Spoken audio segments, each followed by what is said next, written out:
പേര് താടിക്കാരൻ, ഇപ്പം വീട്ടുപേരും താടിക്കാരൻ, കുഞ്ഞിൻ്റെ സർനെയിമും താടിക്കാരൻ, കേൾക്കാനും വിളിക്കാനൊക്കെ നല്ല രസം. എന്നാൽ ഈ സാധനം ഒന്ന് സെറ്റ് ചെയ്ത് എടുക്കാൻ എന്നാ പാടാന്നറിയോ? പെണ്ണുങ്ങൾ ഒരുങ്ങുന്നേക്കാളും കഷ്ടമാണെന്ന് കാണിച്ചു തരാം.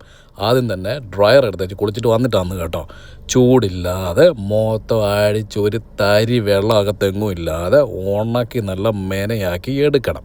നല്ലപോലെ വൃത്തിയാക്കണം, ഇല്ലെങ്കിൽ ചൊറിയാനുള്ള സാധ്യത ഉണ്ട്. അതുകൊണ്ട് ഒരു തരി വെള്ളം ഇല്ലാതാക്കി എടുക്കണം. അതിന് ശേഷം ചൂടിട്ടേച്ച് ആ ഫ്രിസി ആയിട്ട് നിൽക്കുന്ന സാധനം കൂടെ ഒരു റൗണ്ടും കൂടെ അടിച്ച് അകത്തോട്ടങ്ങ് കയറ്റി റെഡിയാക്കി വെക്കണം. ആ കൂടത്തിൽ മീശയും അടിച്ച് കൊമ്പനായിട്ട് പിരിച്ചു വെക്കാൻ പാകത്തിന് ഒന്ന് സെറ്റ് ചെയ്ത് എടുക്കേണ്ടതായിട്ടുള്ള ഒരാവശ്യമുണ്ട്.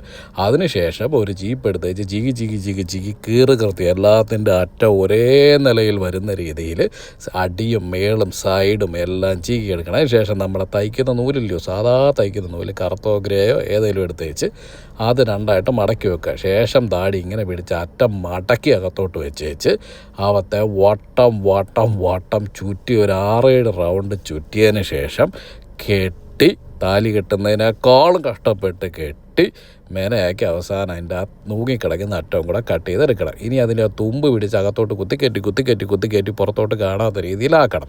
എന്നുവെച്ച് ഒരു ചീപ്പ് എടുത്ത് ഒരു റൗണ്ട് കൂടെ ചീയി കഴിയുമ്പോൾ സംഗതി നല്ല കടുന്നക്കൂട് പോലെ സുന്ദര കുട്ടപ്പനായിട്ട് വരും. എന്നിട്ട് ഒരു മെനയാകുന്നില്ല. സജ്ജ പോക്കെ. Bye bye bye. പിന്നൊരു വീഡിയോ കാണാം. ടാ.